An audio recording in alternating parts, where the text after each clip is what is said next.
شروع میں یہاں پہ قرآن کی آیتیں پڑھی تھی کہ یا ایھا الذین آمنوا ان جاءکم فاسق بنبأ فتبینوا، تو بدقسمتی سے بٹ صاحب موجود ہے اس وقت، ہمارے لیے وہ حالات نہیں ہے کہ ہم تبینوں کا حق ادا کر سکیں اور خصوصاً کشمیر کے حوالے سے ادا کر سکیں اور کمیٹی کے حوالے سے کر سکیں۔ البتہ جو معلومات میرے پاس میسر ہے تو وہ اس کی روشنی میں کسی بھی ایکشن کمیٹی والے کو یا کسی بھی کشمیری کو نہ تو غدار سمجھتا ہوں، نہ میں اپنے سے زیادہ کم اس ملک کا وفادار سمجھتا ہوں۔ وہ بھی ہماری طرح پاکستان اور کشمیر سے محبت کرنے والے لوگ ہیں جن کو ہم سمجھتے ہیں، اور بات چیت کے ذریعے ہی ان مسائل کا حل نکل سکتا ہے۔ ایک بات میں اور کرنا چاہوں گا اور پھر اجازت چاہوں گا، وہ یہ کہ دیکھیں، میرا اس خطے سے تعلق ہے کہ جس میں مجھے آج بھی دن یاد ہے۔ وہ پیشہ ہمارا اس طرح ہے بدقسمتی سے، میں اس دوران سینکڑوں ایسے سی ڈیز دیکھ چکا ہوں جس میں ایک مسلمان دوسرے مسلمان کو ذبح کرتا ہے۔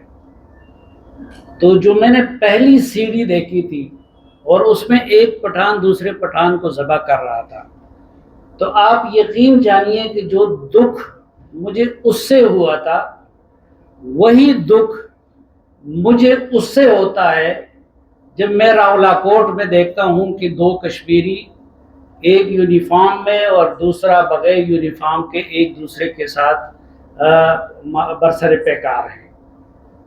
اس کا حل نکالنا چاہیے، اور حل ظاہری بات ہے کہ یہاں پہ میں نے دیکھا کہ ایک ایسی محفل ہے جو بڑی ڈائیورسٹ اوپینین سامنے آ گئی۔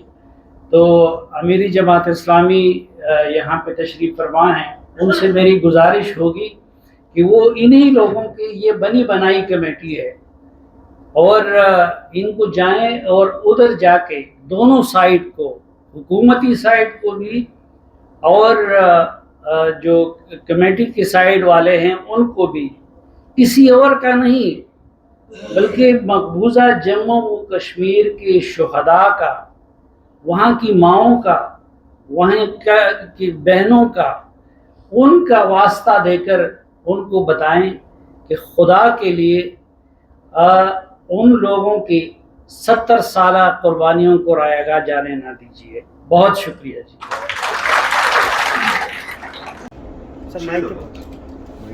میرے بیوی بچے تنگ ہوئے، میرے والدین تنگ ہوئے، میرے والد صاحب مجھے کہتے ہیں کہ یار بس کرو بھائی۔ سر مائک کے سر آپ جذبات میں ضرور ہو۔ اور ایک دفعہ یہ ہوا کہ بسمل صاحب کی طرح کچھ میرے دوست تھے، وہ میرے گھر آ گئے، مجھے کہنے لگے کہ بس کرو، کہ تم کیوں باتیں کرتے ہو، بچوں کو تنگ کر رہے ہو، حکومت تمہارے خلاف ہے، فلاں یہ وہ۔ میں چپ ہو گیا۔ گھر میں بھی بڑا ایگریسو ماحول تھا، ہر تیسرے دن اویسی لگ جاتا ہے۔ میں نے ان سے پوچھا، میں نے کہا یار آپ سارے لوگ بڑے تجربہ کار ہیں، بڑے پڑھے لکھے ہیں، آزاد کشمیر کے بڑے ترقیشدہ بیوروکریسی کے ستارے ہیں، ان کو بڑے کہتے تھے ترقیشدہ ستارے ہیں، مجھے کہتے تھے کہ یہ معاملہ فہم نہیں ہے، اس کو سمجھ نہیں آتی۔ میں نے کہا یہ مجھے بتاؤ کہ جو کچھ میں کہہ رہا ہوں میں ٹھیک کہہ رہا ہوں یا غلط کہہ رہا ہوں؟ کہہ تو بالکل ٹھیک رہے ہو۔ میں نے کہا اٹھو ادھر سے، میں نے کہا میرے گھر سے نکل جاؤ فوراً۔ بڑے پریشان ہوئے، اتنی بدتمیزی۔ میں نے کہا ظالمو، جب یہ تمہارا دل یہ گواہی دے رہا ہے اور تم یہ کہہ رہے ہو کہ جو کچھ میں کہہ رہا ہوں میں ٹھیک کہہ رہا ہوں، تو پھر تو مجھے حوصلہ دو کہ یار تمہارے ساتھ زیادتی ہوئی ہے، بالکل ہم تمہارے ساتھ ہیں اور کچھ نہ کر سکو، اتنی تو بات کہہ سکتے ہو نا۔ اب مجھے ڈرانے کی کوشش کر رہے ہو کہ نہ بولو نہ بولو نہ بولو۔ اب نہ بولتے بولتے بولتے بولتے یہ جو کسی نے یہاں بات کی نا، آپ نے بات کی یا کسی نے بات کی کہ جی کسی نے ڈنگر کہا، کسی نے کیا کہا، کسی نے، وہ بھائی جب بے انصافی کا آپ انتہا کر دیں گے اور آپ سننے کے لیے تیار نہیں ہیں، اور دیکھیں الیکشن کیوں غیر جانبدار ہونے چاہیے؟